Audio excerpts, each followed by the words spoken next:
Hello BAME Farm fans. It's somewhat magical time yet again. So we chisel plowed the garden and where we're going to put sweet corn way out there.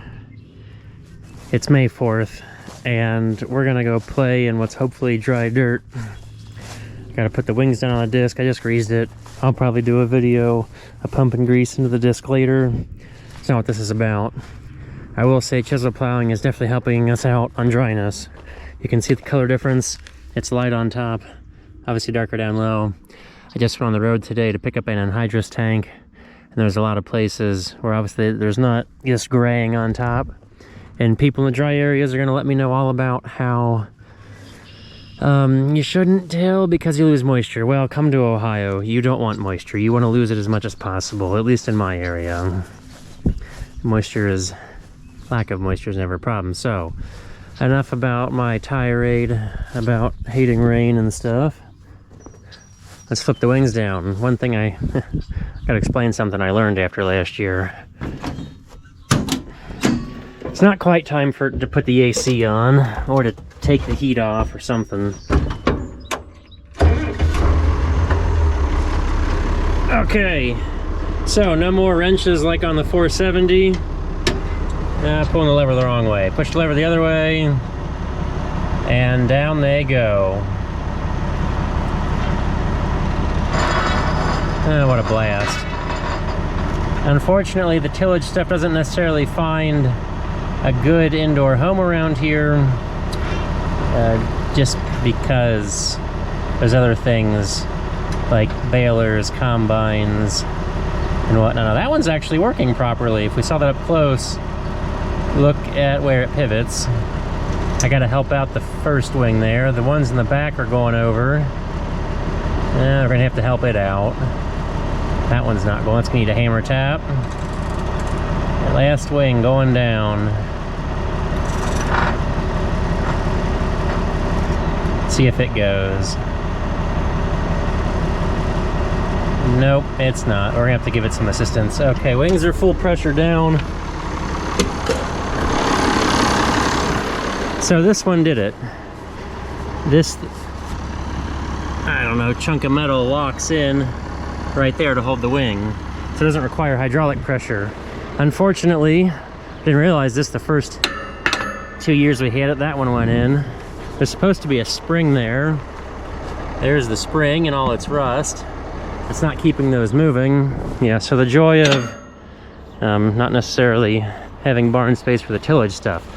But I figure rain can't be much more problematic than being drugged through the dirt, right?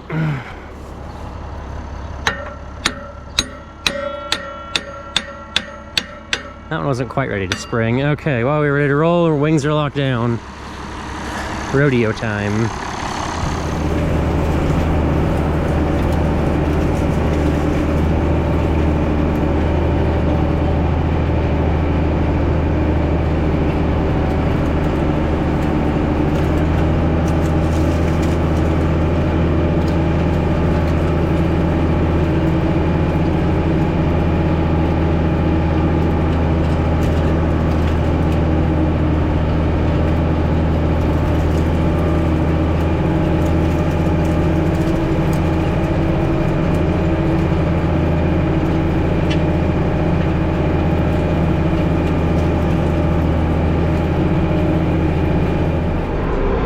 Well, that pass really taught me a lot about how much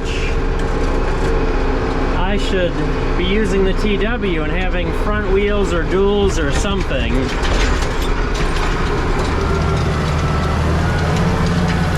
Now this hillside should be good and dry, but this disc with those bigger blades and maybe how far it's sinking into the ground, it's testing my traction capabilities thoroughly.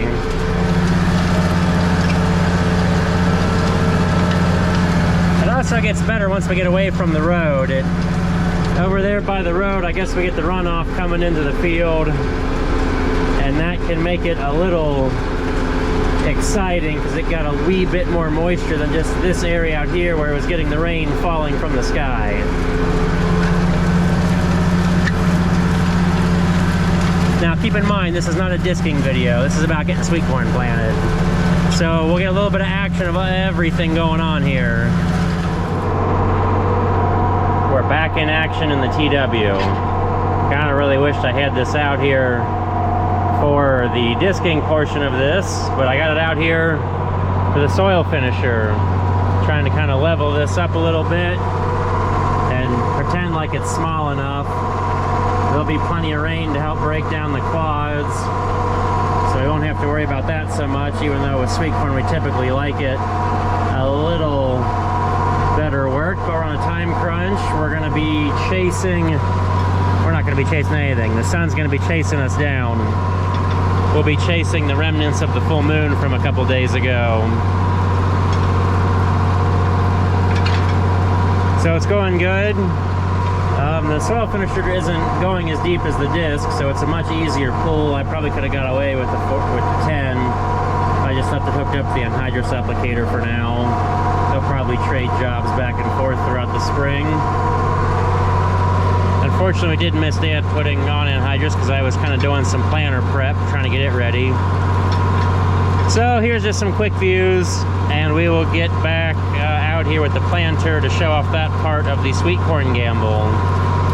At some point I got to show the weather forecast because that's just absolutely ugly. That's the real gamble here. The planter's almost ready, but on a side note, I want to do something here. So this is a clod of our dirt and freshly tilled soil. I went over to the neighbor's field, which is, I guess, mostly no-till. Already been sprayed, not much living. Maybe you can see it off in the distance. And I'm really interested in the stratification. You can see like the layers.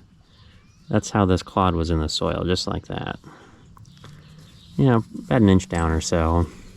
Don't see any roots in it, but we're going to try a slake test from entertainment. Sorry, Rudy. Yeah, we'll use this fresh clod instead of the one I already pre-tested on.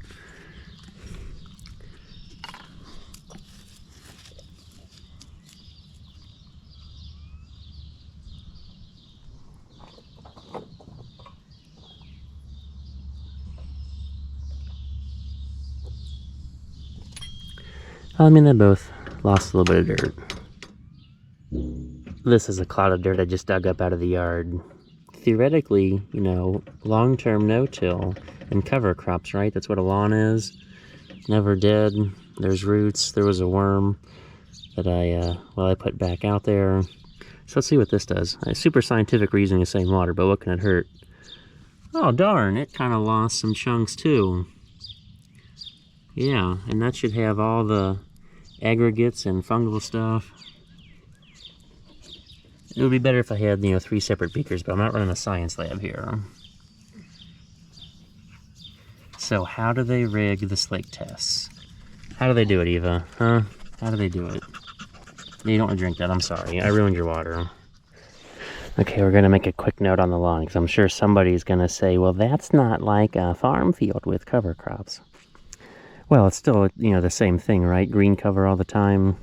There is definitely a herbaceous mix. There's clover, there's various types of grasses, there's dandelions. And it hasn't been disturbed, and it's been fertilized by chickens. So, you know, organic, right? Well, we'll check on our dirt tomorrow. This is just to make us think. I'm not providing answers, but something to think about. And maybe I'll be a little better in the future with more science. Okay, so one more quick unscientific look at our clods of dirt before it gets dark tonight. We'll check on it in the morning. That's my tillage dirt. That is the yard dirt. That is the neighbor's, I guess mostly no-till dirt.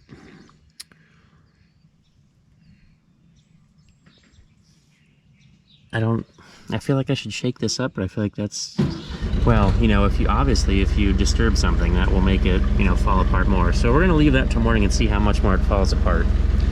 Time to get the corn planted. So I'm not trying to say tillage is good or bad. I'm mostly sort of investigating the slake test and wondering what sort of trickery goes on when the no-tillers try to jam it down your throat, that it's got to be better. I mean, I'd really like to do no-till for the sheer fact of, you know, less tillage passes, and that could probably save a lot of time. But lo and behold, we gotta try to dry things out. And we definitely see a stark dividing line. That's the garden where the chickens were, and they ate all the weeds off in the winter, and our winter and early spring annuals. And then, yes, we see our cover crop persisting even through tillage. So here we go, putting seed in the ground, fighting the sunset. Ah, yes. We got to be able to see where we're going. There's some pressure on it. Just put it down.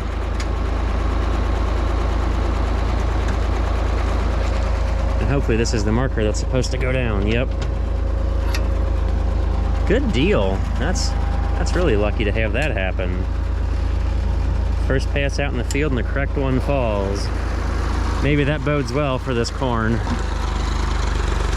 Well, here we go. Putting the seed in the ground.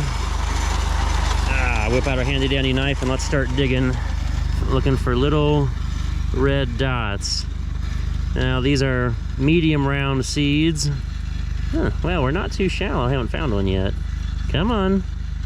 Come on, where you at, little guys? I know we're not putting them too deep. Digging, digging. Making more video to edit out. Ah, well, there's one. We know it's planting. That one's definitely a little shallow, but it's May 6th, 7th. It's Derby Day, so we're definitely not going for depth here at all.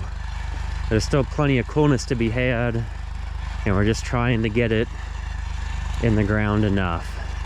The moisture will be here, and if it's not, go team. I am rooting for dryness for here, because I'm getting sick of the wetness year after year.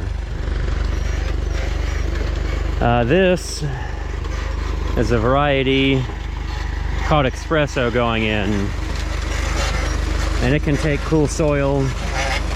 Unfortunately, our variety selection did not include many that were recommended for early planting, so that is slightly problematic. We've only got 2 that don't have warnings on them about planting in soil below 65 degrees, which I'm not a good human thermometer. That's cool to the touch. Whatever that means. I don't have a fancy soil thermometer. We're not being very scientific today, but we're just kind of making ourselves think. And down the line, I will find those scientific items to do a more proper slake test. The dogs are supervising, and I'm being cameraman. I feel like one of them hotshot YouTubers that gets to watch the rest of the family farm. Well, it's getting dark. Got a couple more passes to make here. There'll be plenty more planting videos. And, you know, I'm looking forward to some insight and very angry comments about everything I discussed today. Can't make everybody happy. But at least you got to enjoy a few minutes of classic tractors and the turning of dirt. So this is day 3 of our soil clods. Our tillage dirt, our yard dirt, and dirt from across the street. The no-till-ish dirt. And it's like some mud clods and water pretty much. So yeah, I don't know. All the roots, so they're definitely holding the yard dirt together. That's good. Well, that one fell apart some. That one cracked in half, I guess, and you can see a couple root hairs there. I don't know what we found out. Just some dirt and some water. It's interesting to see how much water has evaporated away. But one last unscientific look at my soil experiment here. That's the no-till dirt from across the street. That's a clod out of the dirt I just tilled up. And that's the yard dirt.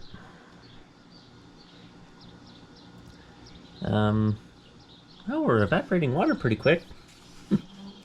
Kind of funny. And we see how they've broken down. It's some dirt. It looks a lot better in real life, or if we get down low, we can see more definition in the row. This is the corn we planted May 5th. We'll finish off the video. It's been, 3 weeks since we put it in the ground. It's growing pretty good. Seems okay with life. Seems like our herbicide's doing pretty good. We can see the rows. It's a little scruffy because of the grass that was here because I didn't rototill it. Unlike the next planting over here. I guess I'll toss this in this video. They had rototilled this. And you can see the rows. Corn's just popping through. So, it's growing. We got it out of the ground. We'll catch you guys later with more fun farming action.